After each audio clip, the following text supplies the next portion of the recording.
Terima kasih Bapak, kami mengucap syukur buat pagi ini kami bangun dengan tubuh yang sehat, tidak kurang suatu apapun, semua karena anugerah Tuhan. Biarlah Tuhan kami boleh mendengarkan firman-Mu sebagai penuntun hidup kami. Berbicara bagi setiap kami, urapi hamba-Mu yang tidak ada apa-apanya, urapi hati kami Tuhan, agar firman Tuhan menerangi hati kami dan mengubahkan hidup kami. Di dalam nama Tuhan kami Yesus Kristus kami mengucap syukur, haleluya. Amin, amin, amin. Iya, shalom saudara, selamat pagi. Saya percaya kita semua baik, sehat dan luar biasa. Tentunya karena Tuhan menyertai kita. Nah, kita bangun pagi ini saudara dengan sebuah kerinduan untuk mengerti firman Tuhan, agar firman Tuhan ini dapat menuntun hidup kita. Firman Tuhan saya ambil dari 1 Tesalonika 4, 1 Tesalonika 4 ayat yang ke-7 mulai. 1 Tesalonika 4 ayat yang ke-7 firman Tuhan berkata begini, Allah memanggil kita bukan untuk melakukan apa yang cemar, melainkan apa yang kudus. Ayat yang ke-8, karena itu siapa yang menolak ini bukanlah menolak manusia, melainkan menolak Allah yang telah memberikan juga rohnya yang kudus kepada kamu. Ayat 9, tentang kasih persaudaraan tidak perlu dituliskan kepadamu, karena kamu sendiri telah belajar kasih mengasihi dari Allah. Saudara, firman ini dengan tegas berkata, 1 Tesalonika 4 ayat yang ke-7, Allah memanggil kita bukan untuk melakukan apa yang cemar, melainkan apa yang kudus. Saudara, dalam hidup ini ada begitu banyak pilihan. Ya, di dalam hidup ini ada begitu banyak tawaran. Di dalam hidup ini juga ada begitu banyak keinginan dalam diri kita. Ya, ada yang benar, ada yang salah, ada yang kudus, ada yang cemar, ada yang baik, ada yang tidak baik. Setiap hari kita diperhadapkan dengan pilihan. Ketika orang menyakiti kita, apakah kita memilih untuk melepaskan pengampunan atau kita memilih untuk membenci? Ketika kita difitnah, apakah kita memilih untuk mendoakan atau kita memilih untuk mengutuk? Jadi pilihan ada di tangan kita. Tetapi ayat ini dengan jelas berkata, Allah memanggil kita bukan untuk melakukan apa yang cemar, melainkan apa yang kudus. Tuhan memanggil kita supaya kita ini belajar hidup dalam kekudusan. Tuhan memanggil kita supaya kita melakukan perkara-perkara yang kudus bagi Tuhan. Ya, karena firman Tuhan ini berkata, ayat yang ke-8, karena itu siapa yang menolak ini bukan menolak manusia, melainkan menolak Allah yang telah memberikan juga rohnya yang kudus kepada kamu. Ketika ada orang yang berkata, ngapain hidup-hidup kudus, ngapain terlalu kudus, ngapain gak boleh bersinah, ngapain gak boleh mabok, gak boleh merokok, gak boleh ini, ya gak usah terlalu kudus-kudus lah. Ya, maka dia bukan menolak manusia, tetapi dia menolak Allah yang berfirman. Ya, kita ini dipanggil untuk mengenal Kristus. Ya, satu tujuannya agar hidup kita ini dikuduskan, saudara. Sudah terlalu banyak waktu yang kita pakai untuk hidup dalam dosa. Kita menjadi Kristen puluhan tahun. Berapa banyak waktu yang kita pakai untuk hidup dalam kekudusan? Coba kita ukur. Ya, kita telah belajar mengenal Kristus. Setiap hari kita mendengarkan firman. Betapa banyak ayat yang berkata bahwa kita harus kudus, ya. Dikatakan di sini Tuhan memanggil kita untuk melakukan apa yang kudus. Dan barang siapa yang menolak ini, dia bukanlah menolak manusia, melainkan menolak Allah yang berfirman. Jangan sampai saudara dalam hidup ini kita mengaku Kristen, kita mengaku percaya Yesus, tapi padahal hidup kita, kelakuan kita menolak Tuhan. Ya, orang yang menolak Tuhan itu bukan orang yang hanya pindah agama. Waktu kita tidak mau hidup dalam kekudusan, waktu kita gak mau bayar harga, membuang segala kepahitan dari hati, membuang segala kebencian, membuang segala kenajisan, membuang segala iri hati, membuang segala dosa yang mengikat, ya kita harus melakukan itu. Karena kalau kita tidak mau melakukan itu berarti kita menolak Tuhan. Ya, saya berdoa saudara, jangan keraskan hati. Kita tahu Tuhan gak mau kita kepahitan, karena itu lepaskan pengampunan. Kita tahu Tuhan memanggil kita untuk melakukan yang kudus, bukan yang cemar. Saudara yang berselingkuh, tinggalkan. Ya, jangan mau saudara hidup ini diperbodoh oleh iblis. Ya sudah cukup, lalu-lalu kita sudah hidup menurut daging, sekarang kita harus hidup menurut roh. Karena siapa yang menolak ini bukanlah menolak manusia, melainkan menolak Allah yang telah memberikan juga rohnya yang kudus kepada kamu. Waktu kita percaya kepada Kristus, kita ini diberi Roh Kudus dalam hati dan hidup kita. Nah, Roh Kudus itulah yang akan menuntun kita, yang akan menolong kita, yang akan mengajarkan banyak hal yang Dia terima dari Bapa itu kepada kita. Jadi orang-orang yang mengaku percaya Yesus itu harusnya hidupnya semakin baik, semakin benar, semakin kudus, bukan semakin hancur, saudara ya. Ingat, jangan menolak perintah ini untuk hidup dalam kekudusan, karena itu berarti engkau menolak Tuhan. Ya, kita harus minta Roh Kudus hari-hari ini mengajarkan kepada kita, berbicara kepada kita tentang jalan yang harus kita ambil.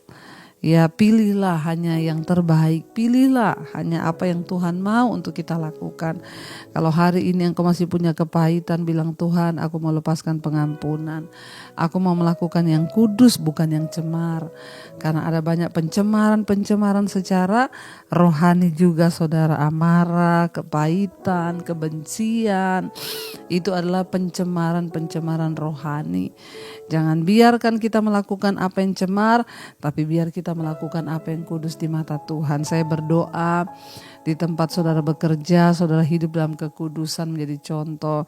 Di tengah saudara yang berkuliah, saudara hidup dalam kekudusan. Di tengah rumah tangga, suami istri dan anak-anak, kita juga hidup menjadi contoh dan teladan karena hidup kita dikuduskan Tuhan. Ingat, firman Tuhan berkata tanpa kekudusan kita tidak mungkin melihat Tuhan. Ya, jangan menolak Tuhan, saudara ya, karena barang siapa menolak ini, dia menolak Tuhan yang berfirman, yang sudah memberikan kepada kita Roh Kudus. Ada Roh Kudus dalam hati kita. Kalau saudara mau melakukan A atau B, bertanya kepada Roh Kudus. Roh Kudus, kira-kira ya yang terbaik itu apa? Mulailah alami perjalanan bersama Tuhan, mulailah alami pengalaman bersama dengan Tuhan, karena Roh Kudus itu hidup dan Dia berkuasa. Ayat yang berikutnya dikatakan ayat 9, tentang kasih persaudaraan tidak perlu dituliskan kepadamu, karena kamu sendiri telah belajar kasih mengasihi dari Allah. Ya, kita yang sudah mengenal Kristus gak perlu lagi diajar tentang mengasihi. Kenapa? Karena kita sudah belajar mengasihi dari Allah. Artinya apa? Sekalipun sakit, kita harus tetap melepaskan pengampunan. Itulah kasih Allah. Jangan membenci keluargamu, jangan kepahitan, jangan apalagi dendam. Lepaskan pengampunan, belajar mengasihi dari Tuhan. Karena saya yakin dan percaya, orang-orang yang hidupnya dekat dengan Tuhan gak perlu diajar bagaimana cara mengasihi. Kita tahu, walaupun kita disakiti, kita tetap belajar mengasihi. Karena itu saudara, tetaplah melekat dengan Tuhan, tetaplah dekat dengan firman-Nya, dan tetaplah berpegang pada ketetapan-Nya. Itu yang Tuhan mau dari hidup kita.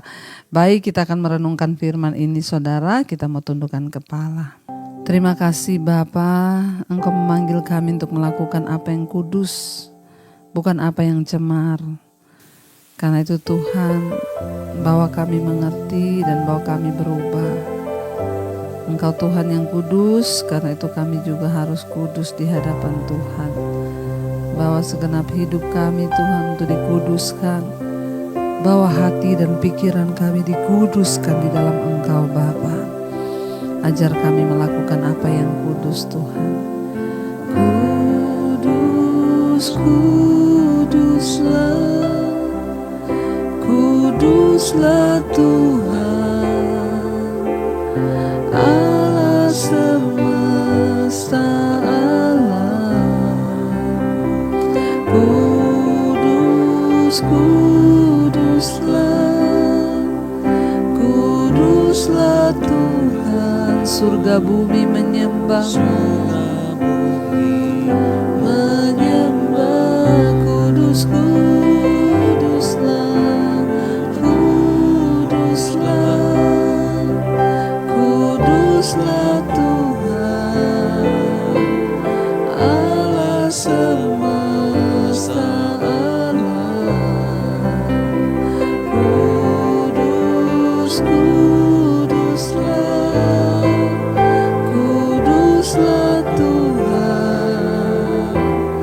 surga bumi menyembahmu. Tuhan, mampukan kami untuk hidup dalam kekudusan-Mu, sebab Engkau Allah yang kudus. Tanpa kekudusan tidak ada seorang pun akan melihat Tuhan. Mampukan kami berjuang di dunia ini untuk hidup dalam kekudusan-Mu ya Bapa. Ampuni segala dosa pelanggaran kami. Bahwa kami kudus dalam pikiran, perkataan, hati, dan seluruh perbuatan di hidup kami. Sebab Tuhan memanggil kami bukan untuk melakukan apa yang cemar, tetapi apa yang kudus. Segala yang cemar dari hati kami buang dalam nama Yesus. Kuduskan hidup kami Bapa. Berkati Tuhan untuk setiap mereka yang setia bangun di mezbah syukur mencari wajah-Mu. Tuhan terus perlengkapi dengan hikmat-Mu. Kuduskan anak-anak-Mu ya Tuhan. Kami berdoa Bapa, kami percaya Engkau Tuhan yang hadir di hidup kami. Engkau tahu hari-hari ini yang sedang terbaring sakit, Engkau sembuhkan Bapa. Engkau Tuhan juga yang berserta dengan mereka yang berulang tahun. Tambahkan 1 tahun kemurahan-Mu Tuhan, tambahkan juga hikmat marifat agar hidup kami boleh memuliakan nama Tuhan. Terima kasih berkati yang bekerja, yang kuliah, yang sekolah, Tuhan sertai dan berkati. Berkati Tuhan juga untuk setiap anak-anak-Mu yang mencari Engkau, berseru kepadamu dalam penderitaan beban berat yang mereka alami. Dalam kesehatan, dalam kekuatan, Tuhan terus menyertai. Kau juga terus yang menyertai bangsa dan negara kami Indonesia. Tuhan, tutup bungkusan kuasa darah-Mu Bapa. Terima kasih buat anugerah-Mu Tuhan atas setiap kami. Kami percaya Tuhan Engkau terus menyertai hidup kami. Mari kita berdoa. Bapa kami saudara, Bapa kami yang ada dalam sorga, dikuduskanlah nama-Mu. Datanglah kerajaan-Mu, jadilah kehendak-Mu di bumi seperti di sorga. Berikanlah kami pada hari ini makanan kami yang secukupnya, dan ampuni kami akan kesalahan kami seperti kami juga mengampuni orang yang bersalah pada kami. Janganlah membawa kami dalam pencobaan, tapi lepaskan kami daripada yang jahat. Karena Engkau yang punya kerajaan dan kuasa dan kemuliaan sampai selama-lamanya. Mari buka hati dan tangan-Mu, terimalah berkat dari Allah Bapa, cinta kasih Tuhan Yesus Kristus, penyertaan Allah Roh Kudus menyertai hidupmu mulai hari ini bahkan sampai kali yang kedua. Tuhan Yesus datang menjemput kita, nama kita tercatat dalam kitab kehidupan. Dalam nama Tuhan Yesus yang percaya diberkati, katakan bersama, amin, amin, amin. Tuhan Yesus memberkati. Shalom.